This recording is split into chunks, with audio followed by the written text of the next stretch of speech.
Hello everyone, welcome to our class highway and transportation engineering. आज की class में हम डिस्कस करने वाले हैं क्रॉस स्लोप एंड कैम्बर का एक रिमेनिंग पॉइंट बचा हुआ था उसके बारे में।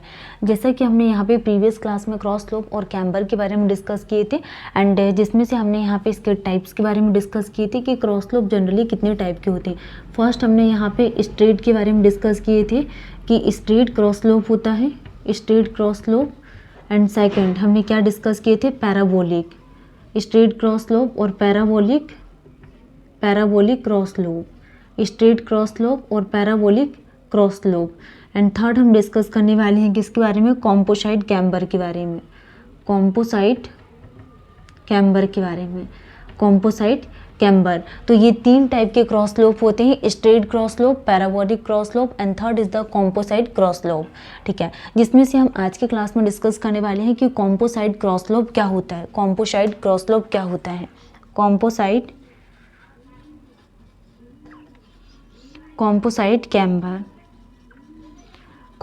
कैम्बर के बारे में हम डिस्कस करेंगे। कॉम्पोसाइट कैम्बर क्या होता है, parabolic at top and straight at side. जो भी यहाँ पे साइड है तो साइड में कैसा होगा, स्ट्रेट होगा, straight at sides and parabolic at top, और टॉप में कैसा होगा, पैराबोलिक एट टॉप। तो कॉम्पोसाइट कैम्बर में क्या आ जाएगा, parabolic at top and straight at side, और साइड में कैसा होगा, स्ट्रेट होगा। नेक्स्ट यूज्ड फॉर रोड, और जो कॉम्पोसाइट कैम्बर है इसको किसके लिए यूज़ किया जाता है, यूज्ड फॉर रोड के लिए यूज़ किया जाता है। Road with slow moving, used for road with slow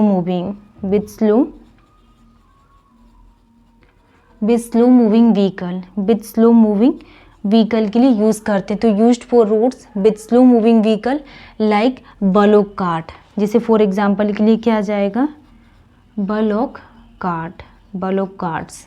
तो ये हम कॉम्पोसाइट कैम्बर्स के बारे में डिस्कस कर रहे हैं कि parabolic at top and straight at sides, used for road with slow moving vehicle like bullock carts etcetera, composite camber. Next हम डिस्कस करने वाले हैं कि स्ट्रेट स्लोप ऑफ कैम्बर में हम कैसे प्रोवाइडेड करते हैं एंड पैराबोलिक शेप कैम्बर क्या होता है। तो straight slope of camber is easier to be cast. जो भी हम यहाँ पे स्ट्रेट स्लोप ऑफ कैम्बर के लिए बात करें तो स्ट्रेट स्लोप ऑफ कैम्बर क्या होता है, ईजियर टू बी कास्ट। इसको क्या है, कास्ट करना क्या होता है, बहुत ज़्यादा ईजी होता है। तो easier to be cast and maintain in case of concrete pavement. और जो भी यहाँ पे कॉन्क्रीट की पेवमेंट है इसको मेंटेन करना क्या होता है, ईजी होता है। तो स्ट्रेट स्लोप ऑफ कैम्बर में क्या आ जाएगा, easier to be cast and maintain in case of concrete pavement. ठीक है, maintain in case of concrete pavement. Next parabolic shape camber क्या होता है, पैराबोलिक शेप कैम्बर। तो ये क्या होता है, यहाँ पे difficult to construct and maintain. इसको मेंटेन करना क्या होता है, बहुत ज़्यादा डिफ़िकल्ट होता है। Difficult to construct and maintain parabolic shape camber में। Next increase steeper edges. जो भी स्टीपर एजेस है ये क्या होगी, more steeper edges which are inconvenient to use and kept in bituminous pavement for better drainage of water। ठीक, तो ये हमने कॉम्पोसाइट कैम्बर के लिए बात की कि parabolic at top and straight at side. Next use for road with slow moving vehicle like bullock cart. And जो स्ट्रेट स्लोप ऑफ कैम्बर है is easier to cast and maintain in case of concrete pavement. And जो parabolic shape camber रहेगा difficult to construct and maintain and more steeper edges which are inconvenient to use. Next kept in bituminous pavement for better drainage of water के लिए। Next हम यहाँ पे pavement के लिए बात करेंगे एंड शेप ऑफ कैम्बर, किस प्रकार के पेवमेंट के लिए हम कैम्बर का कैसा शेप को प्रोवाइडेड करेंगे। तो फॉर एग्जांपल के लिए हमारे पास क्या पेवमेंट है, सीमेंट कंक्रीट पेवमेंट। ये क्या है, सीमेंट कंक्रीट पेवमेंट। तो सीमेंट कंक्रीट पेवमेंट में हम किस प्रकार के शेप ऑफ कैम्बर प्रोवाइडेड करेंगे, स्ट्रेट कैम्बर को प्रोवाइडेड करेंगे। नेक्स्ट बिटुमिन पेवमेंट है, next is the bitumen pavement. तो बिटुमिन पेवमेंट की कंडीशन में हम किस प्रकार के शेप ऑफ कैम्बर को प्रोवाइडेड करेंगे, पैराबोलिक। पैराबोलिक। तो शेप ऑफ पैराबोलिक में क्या आ जाएगा, इंक्रीज स्पीड ऑफ व्हीकल।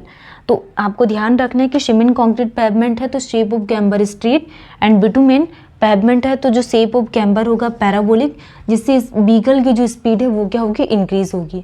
तो कॉम्पोसाइट कैम्बर में हमने क्या देखा कि parabolic at top and straight at side. Next used for routes with slow moving vehicle like bullock cart, and जो स्ट्रेट स्लोप ऑफ कैम्बर है easier to be cast and maintain in case of concrete pavement. And parabolic shape camber क्या होगा, difficult to construct and maintain, and more steeper edges which are inconvenient to edge and kept in bituminous pavement for better drainage of water.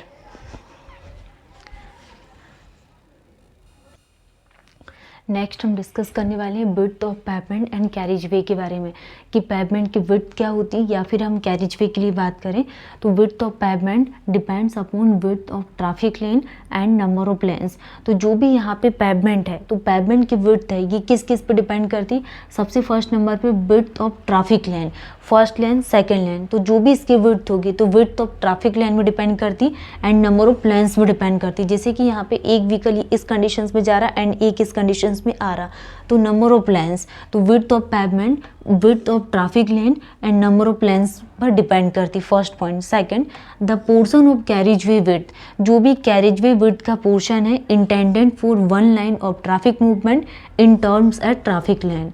तो traffic lane क्या होगा यहाँ पे, the portion of carriage way width intended for one line of traffic movement is referred as traffic lane. Next, width of traffic lane decided on the basis of, जो भी traffic लेन की width है इसको किस बेसिस में decided किया जाएगा, width of traffic lane decided on the basis of type of vehicle moving, जो भी यहाँ पे व्हीकल्स मूव करेंगे इसके टाइप पर डिपेंड करती, तो type of vehicle moving, if along with same clearance in both the sides, same clearance in both the sides. Next, passenger car के लिए अगर हम बात करें तो passenger car considered as standard vehicle to decide the width of carriage way. तो ये क्या डिसाइडेड करती, the width of carriage way को डिसाइडेड करती। Passenger car considered as standard vehicle to decide the width of carriage way. Next, width of passenger car, तो जो passenger car है, passenger car, तो पैसेंजर कार की जो width है, width of passenger car 2.44 metre, तो passenger car की width कितनी होगी, 2.44 metre. Next, clearance is provided, तो क्लियरेंस कितना प्रोवाइडेड किया जाएगा, clearance is provided 0.5 metre on each side, 0.5 metre on each side. तो क्लियरेंस कितना प्रोवाइडेड किया जाता है, 0.5 मीटर ऑन ईच साइड। तो ये हम बात कर रहे हैं यहाँ पे width of pavement in carriage वे के लिए, तो पैसेंजर कार की width 2.44 metre and clearance 0.5 metre on each side. और विड्थ ऑफ पेवमेंट डिपेंड करता है width of traffic line and number of lanes पर डिपेंड करता है। ठीक है, नेक्स्ट हम बात करने वाले हैं कुछ इंपॉर्टेंट पॉइंट कि जो width of passenger car, width of passenger car, width of passenger car कितनी होगी, 2.44 इक्वल टू 2.5 मीटर एक वैल्यू। तो पैसेंजर कार की विड्थ कितनी ली जाती, 2.5 metre. And for rural highway if pavement has 2 lane 2 और मोर लेन, अगर जो पेवमेंट है ये कैसा है 2 और मोर लेन्स है, तो मल्टी लेन्स के लिए तो विड्थ ऑफ सिंगल लेन कितनी यूज़ करते हैं, 3.5 मीटर यूज़ की जाती। Next, number of lane to be provided depends on traffic volume, जो भी नंबर ऑफ लेन्स है इसको किस बेसिस पे प्रोवाइडेड किया जाता है, तो ये किस पे डिपेंड करती है, ट्रैफिक वॉल्यूम में डिपेंड करती है। तो सबसे फर्स्ट नंबर पे मोस्ट इंपॉर्टेंट ध्यान क्या रखना है कि जो पैसेंजर कार होती है इसकी विड्थ कितनी माना गया है, 2.5 मीटर, एंड रूरल हाईवे और पेवमेंट के लिए या फिर मल्टी लेन या फिर विड्थ ऑफ सिंगल लेन के लिए 3.5 metre, and number of lanes provided depends upon traffic volume. Next हम बात करने वाले हैं, फॉर एग्जांपल के लिए हमारे पास रोड सरफेस है, तो इसकी जो डिस्टेंस है वो कितनी होगी, 0.625 मीटर, एंड इधर से भी कितनी, 0.625 मीटर। ठीक, और इसको क्या बोला जाएगा यहाँ पे, कैरिज वे। नेक्स्ट, ये डिस्टेंस कितनी है, 2.5 मीटर, एंड ये टोटल डिस्टेंस कितनी हो जाएगी, 3.75 मीटर सिंगल लेन के केस में। तो सिंगल लेन के केस में हम साइड की वैल्यू कितनी प्रोवाइडेड करते हैं 0.625 मीटर एंड टोटल कितनी आ जाएगी 3.75 मीटर। टोटल कितनी प्रोवाइडेड करते हैं 3.75 मीटर और 0.625 मीटर ये किस केस में प्रोवाइडेड किया जाता है सिंगल लेन के केस में। नेक्स्ट अगर हम यहाँ पे बात करें ये जैसे फॉर एग्जांपल के लिए कैरिज वे है तो इस कंडीशन में साइड की डिस्टेंस कितनी होगी 0.5 metre, this is the 0.5 metre. Next ये कितनी आ जाएगी यहाँ पे 2.5 मीटर एंड ये total distance 3.5 metre multi lane के केस में। तो मल्टी लेन के केस में हम कितनी डिस्टेंस प्रोवाइडेड करते हैं 3.5 मीटर एंड सिंगल लेन के केस में 3.75 मीटर हम वैल्यूज़ को प्रोवाइडेड करते हैं। और जो विड्थ ऑफ पेवमेंट है width of passenger car equal to 2.5 metre हम प्रोवाइडेड करते हैं। तो विड्थ ऑफ पेवमेंट के बारे में समझो, कैरिज वे के बारे में एंड जो डिपेंड्स करती है विड्थ ऑफ ट्रैफिक लाइन और नंबर ऑफ लेन्स के बारे में। तो आज की क्लास में हमने यहाँ पे width of carriage way and pavement के बारे में डिस्कस किए। न्यू डे न्यू टॉपिक के साथ मिलेंगे। Thank you.